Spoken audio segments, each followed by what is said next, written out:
In today's video, I'm going to teach you how to use the Talk-To-ChatGPT extension in Google Chrome. To get started, open Google Chrome on your computer. Make sure the browser is updated and working normally, since extensions tend to perform best when Chrome is running smoothly. Once Chrome is open, go to the Chrome Web Store.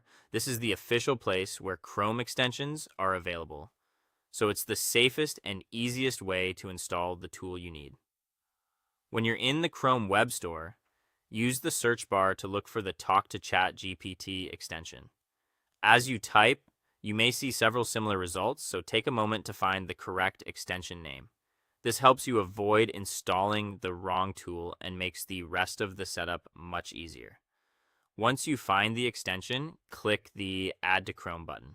Chrome will usually show a confirmation pop-up asking if you want to proceed with the installation. Review the prompt, then continue so the extension can be added to your browser. After a few moments, the installation should complete and the extension will be available in Chrome. Next, open ChatGPT in your browser. If you're not already signed in, go ahead and access the page as you normally would.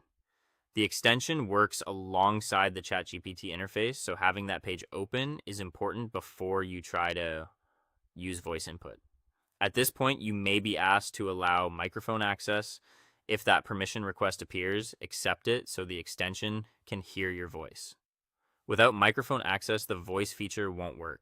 If you're in a noisy environment, it's a good idea to move to a quieter space or use a headset microphone for better accuracy. Now click the extension button to activate voice input. Depending on how your browser is set up, the extension icon may appear directly in the toolbar, or you may need to open the extensions menu first. Once you activate it, the tool should be ready to listen. Finally, speak your prompt clearly and at a natural pace, then let ChatGPT respond. Try to pause briefly after you finish speaking so the extension can process your request cleanly.